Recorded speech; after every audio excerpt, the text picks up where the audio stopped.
నమస్కారం. నేను మీ అడ్వకేట్ కోటంరాజు వెంకటేష్ శర్మ. చట్టం ఏం చెప్తుంది? ఈరోజు అమెరికాలోని ఎన్ఆర్ఐస్ కోసం ఒక ఇంపార్టెంట్ కేసు దాన్ని డిస్కస్ చేయబోతున్నాను. దాని ప్రభావం భారతీయులపై ఎట్లా ఉంటుంది అనేది కూడా వివరించబోతున్నాను. నేను యుఎస్లో ఉండే అందరూ ఎన్ఆర్ఐస్ని కూడా ఈ వీడియో చూడమని చెప్పి అడుగుతున్నాను. అంతేకాకుండా వచ్చే వీడియో అంటే దీని తర్వాత 12 గంటల తర్వాత వచ్చే వీడియోకి ఈ వీడియో బలం. అది మీకు అర్థం అవ్వాలి అంటే ఇది ముందు చూస్తే అది అర్థమవుతుంది. ఆ వీడియో ఖచ్చితంగా చూడాల్సిన వీడియో కాబట్టి ఈ 2 వీడియోల్ని అందరూ చూసి ఆదరించండి. ముఖ్యంగా కొత్తగా పెళ్ళైన వాళ్ళు, అందులో ప్రెగ్నెన్సీతో ఉన్న వాళ్ళు ఖచ్చితంగా చూడాల్సిన వీడియో. వాళ్ళకి పుట్టబోయే పిల్లలకి యుఎస్ఏ వీసా రావాలి అంటే, యుఎస్ సిటిజన్షిప్ రావాలి అంటే ఈ వీడియో చూడండి. ఇది మన అందరి కోసం, మన భారతీయుల కోసం, మన తెలుగు వారి కోసం. మీ అందరికీ తెలిసిందే, అమెరికా అనేది ఒక కళ.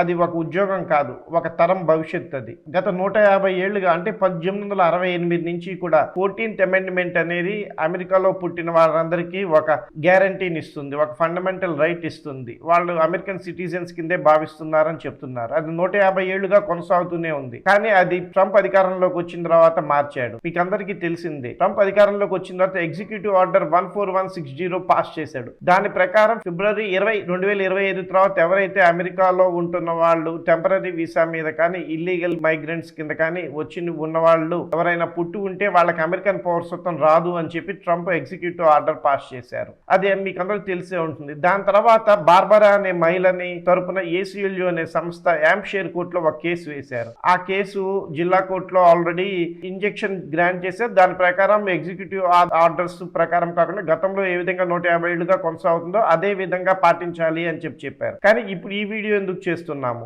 ఇప్పుడు దీనికి కాన్స్టిట్యూషనల్ కోర్ట్స్ 9 మంది విచారించే వాళ్ళు డేట్ ఇచ్చారు. ఆ డేటు ఎప్పుడు ఇచ్చారు, ఆ కేసులో వాళ్ళు ఏమేమి పరిగణలోకి తీసుకోపోతున్నారు, అది ఏ పార్టీలు జడ్జెస్ ఉన్నారు, ఎట్లా ఉంటుంది ఆ తీర్పు కనుక ట్రంప్ అనుకూలంగా వస్తే మన భారతీయులపై ఏ విధంగా ప్రభావం పడుతుంది, వ్యతిరేకంగా వస్తే ట్రంప్ ఇంకా రెచ్చిపోతాడా, ఇవన్నీ కూడా ఈ వీడియోలో మీకు వివరంగా చెప్పబోతున్నాను. ముఖ్యంగా అమెరికా రాజ్యాంగంలోని సెక్షన్ 1 ఏం చెప్తుంది? All persons born or naturalized in the United States subject to the jurisdiction thereof are citizens. కానీ ఇప్పుడు ట్రంప్ వాదన ఏమిటంటే subject to the jurisdiction thereof అంటే ఎవరైతే ఇల్లీగల్ గా కానీ టూరిస్ట్ వీసాల మీద కానీ వచ్చిన వాళ్ళు ఉంటారో వాళ్ళకి అమెరికన్ రాజ్యాంగం పట్ల విధేయత ఉండదని, అమెరికన్ రాజ్యాంగానికి వాళ్ళు గౌరవం ఇవ్వరని, కట్టుబడి ఉండరని, అట్లాంటి వాళ్ళకి పౌరసత్వం ఇవ్వకూడదు అని చెప్పేసి ట్రంప్ వాదన. కానీ ఈ కేసులో 9 మంది జస్టిస్ ఎవరైనా ఉన్నారో వాళ్ళల్లో ముఖ్యంగా రాబర్ట్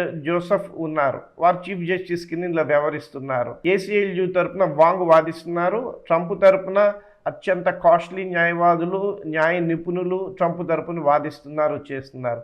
వీరి అందరి వాదనల్లా ఒకటే, అమెరికా పౌరసత్వాన్ని అందరికీ ఇవ్వకూడదు, విధేయత లేని వాళ్ళకి అసలుకే ఇవ్వకూడదు. చాలా మంది టూరిస్ట్ వీసాల మీద వచ్చి ఇక్కడ పిల్లల్ని కంటున్నారు, చేస్తున్నారు, లేకపోతే ఇల్లీగల్ గా ఎంటర్ అవుతున్నారు, ఎంటర్ అయిన వాళ్ళు పిల్లలు కంటున్నారు, ఇల్లీగల్ వీసాల మీద ఉంటున్న వాళ్ళు పిల్లలు కంటున్నారు. వీళ్ళందరినీ మనం అమెరికన్ పౌరులుగా ఏ విధంగా చూస్తాము అని చెప్పేసి వీరి వాదన. కానీ ఇప్పుడు ఈ 9 మంది జడ్జీలు ఉన్నది ఎవరు? 6 కన్జర్వేటివ్స్ ఉన్నారు, 3 ట్రంప్ నియమించారు. ఈ ఎవరైతే ట్రంప్ నియమించిన 3 ఉన్నారో వారు 3 ఇందులో కీలకం కాబోతున్నారు. వీళ్ళందరూ కూడా ముఖ్యంగా చూసేది ఏంటంటే, మొదటిగా రాజ్యాంగంలోని ఉన్న న్యాయబద్ధ సూత్రాలను చూస్తారు.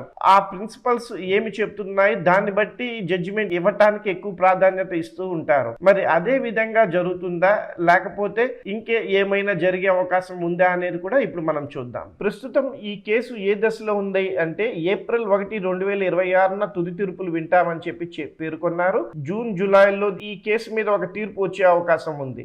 ఇది కనుక ట్రంప్ చెప్పినట్టుగానే రెట్రాస్పెక్టివ్ ఎఫెక్ట్ ద్వారా ఇస్తే, అంటే ఫిబ్రవరి 20, 2025 తర్వాత పుట్టిన పిల్లలకి పౌరసత్వం ఇవ్వకూడదు అని చెప్పి ఈ 9 మంది ధర్మాసనం కనుక నిర్ణయించినట్లయితే మన భారతీయులు ఏం జాగ్రత్తలు తీసుకోవాలి, వారి భవిష్యత్తు ఎట్లా మారబోతుంది, ఇది మన టాపిక్లో ముఖ్య అంశం.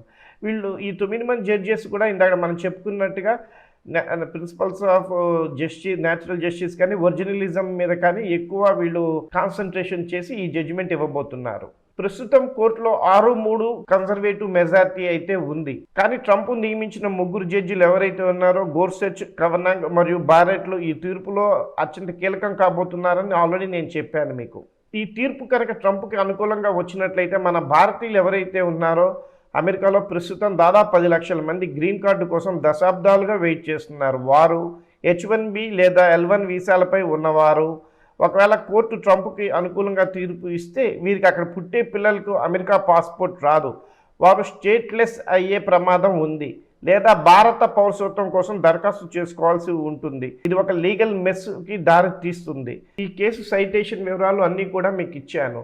వచ్చే వీడియోలో మీకు ఈ కేసు కనుక వ్యతిరేకంగా వస్తే దానికి ఇప్పటి నుంచి మీరు తీసుకోవాల్సిన జాగ్రత్తలు ఏంటి, ఈగల్ ఎఫెక్ట్ ఏమిటి అనేది మొత్తం వివరిస్తాను. మీకు బటర్ఫ్లై ఎఫెక్ట్ గురించి తెలిసి ఉంటుంది, కానీ మీ జీవితాన్ని మార్చిపోయేది ఈగల్ ఎఫెక్ట్. ఈగల్ ఎఫెక్ట్ ఈ వీడియో మీరు ఇప్పుడు చూస్తున్నారు కదా, కరెక్ట్గా 12 గంటల్లో దీని కంటిన్యూషన్ వీడియో వస్తుంది, దాన్ని కూడా చూడగలరు.